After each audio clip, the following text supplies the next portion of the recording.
Yola, a taluka in Nashik district of Maharashtra state, is famous for its Paithani hand-woven saris and dates back to 200 BC. It is the only place in India producing Paithani saris and having an existence of more than 1,000 handlooms on which these exquisite saris are handmade. The art of weaving Paithani sari had been passed down for generations, with all the family members, irrespective of the age, being involved at learning the nuances of the craft. First, the resham or kora silk is sourced from Bangalore, and after genesis of silk, the dyeing and the spinning process takes place. First, the water and the vat dye is brought to a boil at 100 degrees Celsius. Then the mixture is added to an existing pot of pigment solution which is lighter in color. As this comes to a boil, sodium carbonate is added and is continued to be boiled at a constant temperature. Then the resham is dipped in this boiling concoction and mixed well. Also, cold water is added in alteration so that the temperature is maintained and the color becomes permanent. The resham is then collected and kept on a rod, and the excess water is drained out and collected in a vessel. This process is repeated multiple times even with hand. Then the threads are washed again and hung on the bamboo pole for drying. Once the threads are dry, they sent back to the weavers for further processing. After this process of dyeing, the resham is received by the weavers in the form of bundles.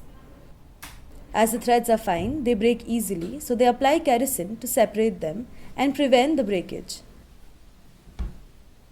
Then they are taken through a process of spinning by using a charkha, thus converting the bundles into small spools. Prior to actual weaving, the weaver threads the loom, joins the thread and arranges them properly.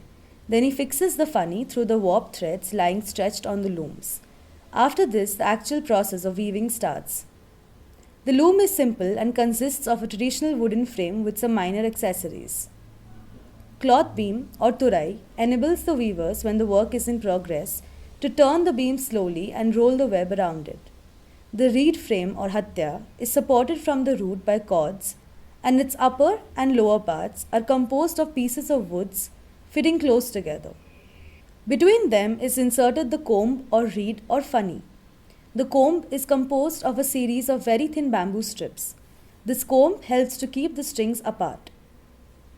Treadles are the footboards by which the weaver raises or lowers the threads of the warp.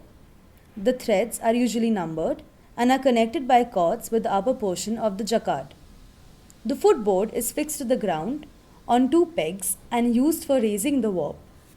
The warping beam or atta is a wooden beam on which the warp is fastened in sections. A stout card is fastened to the middle of this beam. Besides this, there are a number of shuttles which run from right to left and left to right, taking with them the weft threads.